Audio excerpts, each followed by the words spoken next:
Okay, let's just jump right into it. Let's do it. Imagine for a second that dinner table scenario. We're talking like June 2025. Right. Maybe it's a holiday, maybe just Saturday night pizza. And somehow, inevitably the conversation swerves into politics. Oh, yeah. That feeling. You feel the tension rise, right? That Yeah. familiar tightness in the air. Mm-hmm. Suddenly, someone you've known forever feels miles away, like they're operating in a completely different reality. Or scrolling through social media. Exactly. It's not just opinions anymore. It feels like battle lines being drawn with every single post. Yeah. It's intense. That sense of the country splitting, pulling into these two distinct, distant corners, leaving very little space in the middle. That feeling right now, it is incredibly intense. And it's not just a feeling, is it? The information we've been looking at paints a pretty clear picture of a divide that runs, well, much deeper than just policy disagreements. Yeah, it feels fundamentally personal. Tied up with identity, values, and what people believe about the very direction of the nation. It's big stuff. Absolutely. It's become us versus them in a way that feels pretty stark. That's exactly what we're digging into today. Right. We've gone through the stack of sources you shared, really trying to get into this phenomenon of political polarization in the United States. Mm-hmm. Our mission really is to sift through it all, pull out the most important nuggets of insight, understand why we're here in this deeply divided moment, Yeah, roots of it. what the real world impact is, and crucially, what the material suggests, if anything, about where we might go next. Makes sense. We're calling this deep dive The Great American Divide. It's a good title. Yeah. And it fits. It's a division where the Republican and Democratic parties aren't just disagreeing, they seem to be actively moving away from the center. Yeah, further and further apart. Becoming more ideologically pure on their respective extremes. Mm. It creates this sense of two different Americas forming. Like two giant opposing magnets getting stronger, just pushing each other away. So when we talk about this polarization, what exactly are we seeing? It's not just healthy debate, right? Right. Oh, not at all. I mean, what we're looking at is more than just disagreeing on the top tax rate or, infrastructure spending. Right. It's when people's core beliefs and ideologies become fixed at opposite ends of the political spectrum. Whacked in. Pretty much. Leaving virtually no common ground or willingness to find a middle path. It feels like a sorting into very rigid tribes. And it feels different now than, say, arguments in the 90s. This feels baked into people's identity. Yeah, that's a key point. Your political stance feels like it's becoming a bigger part of who you are, which media you trust, who your friends are, even where you choose to live. It all gets bundled together. It's evolved into this team red versus team blue dynamic where even suggesting you might understand the other side's point feels like treason sometimes. Exactly. The focus shifts from debating policy to defending your tribal identity, which is a much harder thing to compromise on.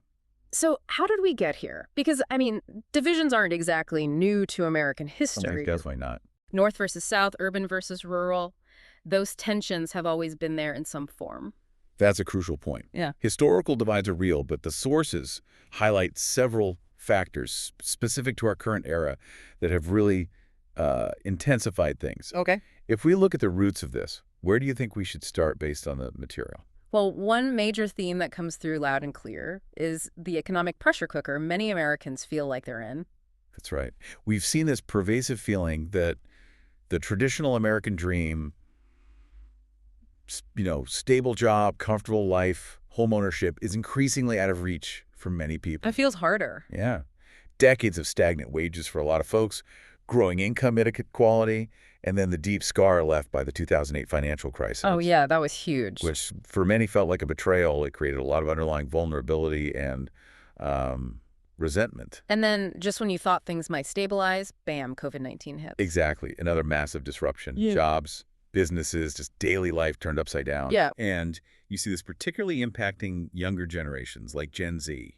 They're coming into adulthood, navigating this post-COVID, post-2008 landscape, kind of reevaluating traditional paths. Everything's different for them. They're grappling with economic shifts, like tariffs policies we saw enacted under Donald Trump that impact trade, consumer costs, and job security.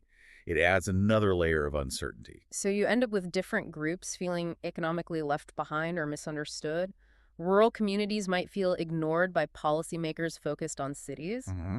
while urban dwellers might view rural voters as clinging to policies they see as hindering progress. It's almost like they're not just living in different places, but speaking different economic languages. Yeah, shouting into different megaphones. And neither side feels heard by the other, or maybe by the institutions they perceive as favoring the other side. Which brings us to the way we consume information.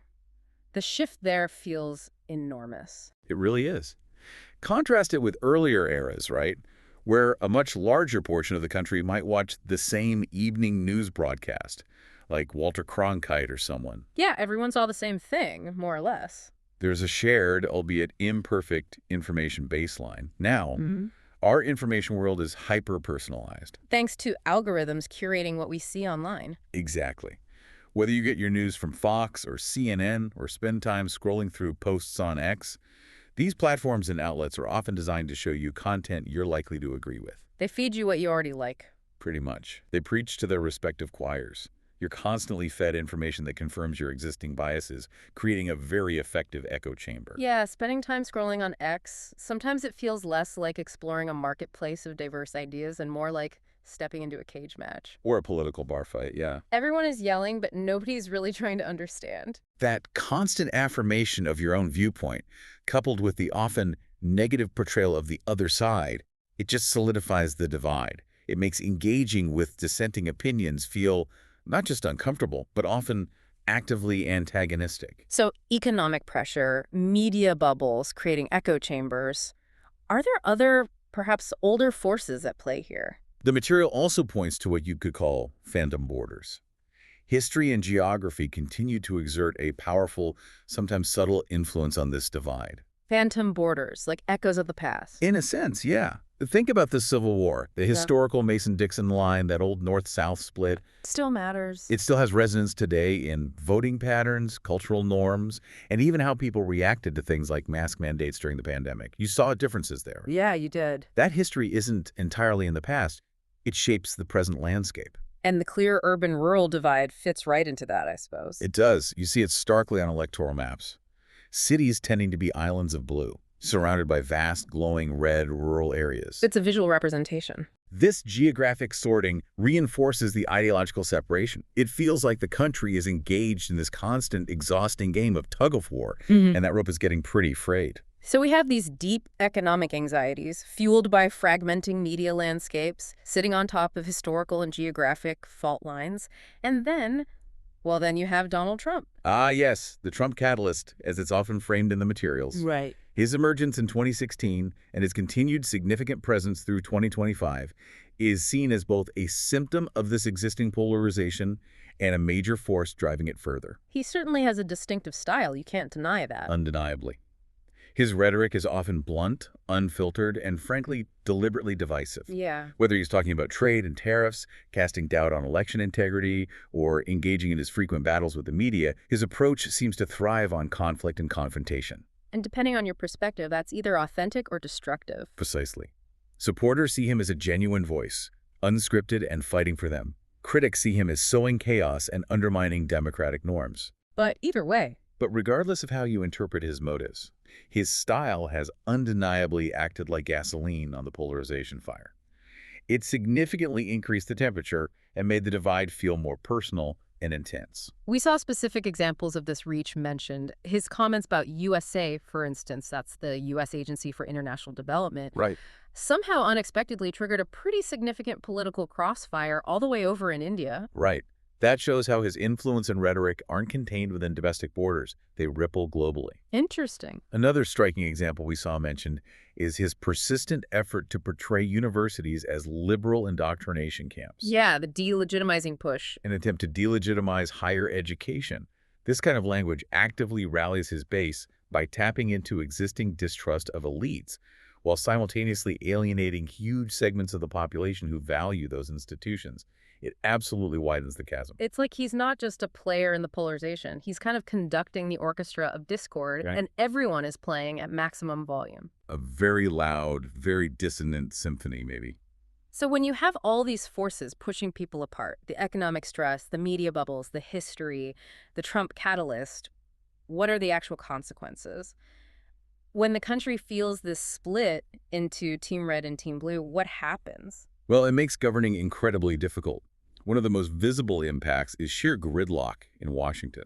Yeah, Congress often feels less like a functioning legislature and more like a broken vending machine. Slight chuckle. That's a good way to put it. You put your money in, lots of noise happens, but nothing useful comes out. That's it. Compromise is frequently viewed negatively, almost as a betrayal, by the most vocal elements within each party. Bipartisan deals become exceedingly rare. So nothing gets done on big issues. Right. And critical long-term issues, the kind that really affect the future of the country and the planet, like climate change. Which is urgent. Extremely. Where some projections based on current trends suggest we could hit a dangerous plus 2 degrees C world as early as 2026. Those issues get stuck. Politicians seem more focused on the political fight than on finding solutions. It's like the engine of government is just stalled out, and the consequences aren't just in D.C., are they? I mean, this hits home for people. Not at all. This polarization has deeply personal costs. It's creating social fractures. You hear about it all the time. Families are genuinely struggling or even splitting over politics. That image of an uncle's Manier hat feeling less like a fashion choice and more like a declaration of war at the Thanksgiving table. Yeah, that rings true for a lot of folks. It does. And people are physically sorting themselves too, aren't they? Moving to places where people think like them. Yes, there's evidence of what's called geographic sorting. People are increasingly choosing to live in communities where others share their political views. So liberals go to cities. Liberals gravitate towards cities. Conservatives often consolidate in more rural or suburban areas. It's like a massive, uncomfortable game of musical chairs where once the music stops, everyone is just staring warily at the people who ended up in different parts of the room. Creates even less interaction between the groups. Exactly. And when you're so deeply divided, it seems to erode trust in the very institutions meant to hold society together. Yeah, trust seems incredibly low. Absolutely. We've seen trust levels in government, mainstream media, and even scientific institutions plummet. Right. When figures like Donald Trump repeatedly attack the press as fake news or universities as partisan, it has a corrosive effect. It becomes incredibly difficult to find common ground or agree on basic facts when large segments of the population believe that established sources are lying to them. If you can't even agree on a shared reality, how do you solve problems? Precisely. Problem solving becomes almost impossible. And this doesn't just stay within American borders. The consequences spill over globally. How does America's internal split affect the rest of the world? I mean, beyond that USAID example. Well, think about trade policies. Trump's tariffs, for example, weren't just domestic taxes. They shook up international markets, sometimes shifted jobs to other countries, and definitely complicated relationships with key allies. Yeah, allies didn't know what to expect. Exactly. America's unpredictable foreign policy approach, driven partly by this internal political churn, keeps allies and adversaries alike guessing. It creates instability. Keeping the world on edge a bit. To some degree, yes. Yeah. The world is definitely watching the American drama unfold, sometimes with concern, sometimes trying to figure out how to navigate it. Okay, so given this rather comprehensive picture of the roots and consequences of the Great American Divide in June 2025, the economic squeeze, the media bubbles, the history, the Trump catalyst, the gridlock, the social fractures, the distrust, the global ripples, can this gap be bridged? Is there anything in the material that suggests a way forward, however difficult? Well, the sources are realistic. It's not presented as an easy fix at all. No magic wand. No magic wand. But there are potential paths discussed. A recurring theme is the need to shift from talking at each other to talking to each other. Stepping outside the echo chambers, basically. Getting out of the social media bubble. Exactly. Maybe it's swapping that enraged post on X for a face-to-face conversation, even if it's just with someone you disagree with at a coffee shop. Easier said than done sometimes. Oh, definitely. But the goal isn't necessarily to convince them you're right, but maybe just to understand why they see things differently. It's about trying to find that sliver of shared humanity under the political labels. And what about the political system itself? Does it need reform? Does the material touch on that? It does touch on systemic issues.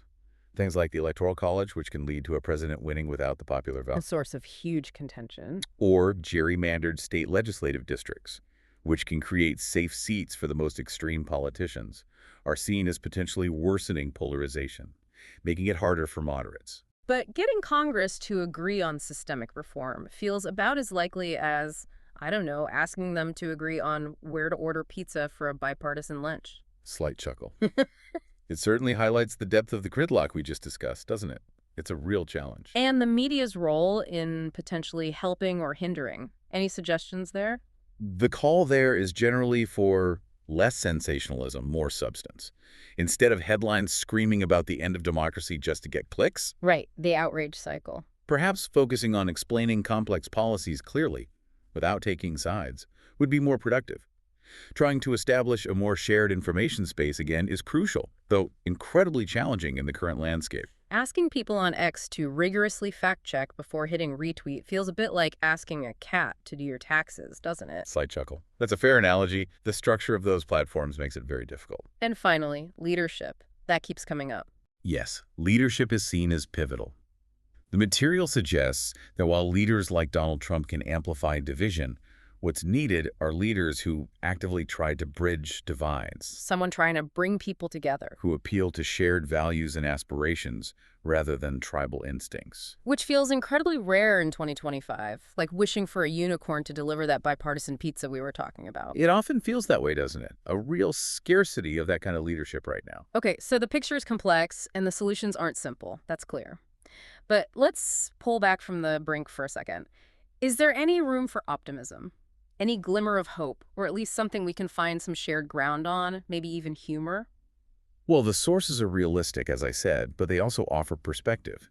The U.S. has faced incredibly challenging, deeply divisive periods before the Civil War, the Great Depression, even. Well, you mentioned bell-bottoms earlier. Chuckles slightly. Fair point. And it has shown resilience. That's a recurring theme in American history. Resilience is definitely part of the American story. Yeah.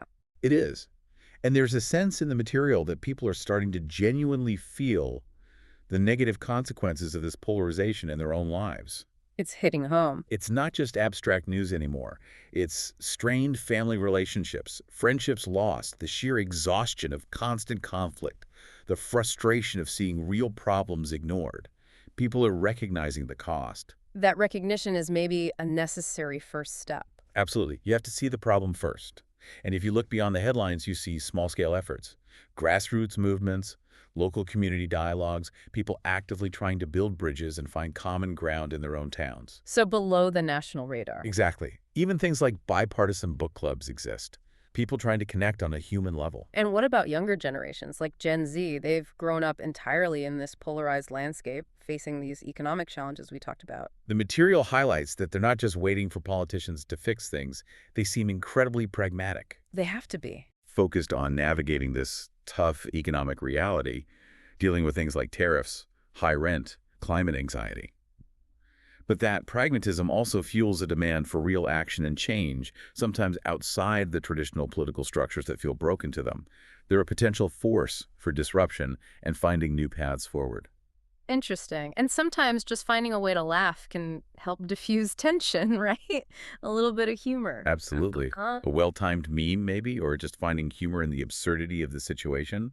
It could be a moment to connect, to remember we're all human, even if we see the world differently. yeah. If we can't laugh at our own chaos sometimes, we're probably taking it way too seriously. So as we wrap up this deep dive into the Great American Divide of June 2025, it's clear this polarization is a powerful, complex force shaping the nation. No doubt. It's rooted in economic anxieties, amplified by media dynamics, echoes of history, and yes, the style of political leadership. And the consequences are significant, impacting everything from how Washington functions to our personal relationships and America's place in the world. Yeah. The information really presents a choice, doesn't it? Do we continue digging into our separate trenches, shouting into the void, or do we find ways, however small, to start building something across the gap? So, for you listening right now, perhaps the most powerful takeaway isn't just understanding the big forces at play, but considering your own place within this story. How do your actions, your conversations, the information you consume, how do they contribute to the shouting? Or are there ways, however small, however imperfect, that you can start building your own little bridge? Yeah, that's the real question, isn't it? Whether it's just being genuinely curious about why someone thinks differently than you, or finding that unexpected common ground. Even on something trivial. Even on something as trivial as whether pineapple belongs on pizza. These small steps might be metaphors for the larger, more critical challenge the country faces. It starts small. Stay curious, stay engaged, and maybe, just maybe, keep that sense of humor handy. Definitely need the humor. Because as we've seen, navigating the Great American Divide is a challenging journey, but it's one we're all on together.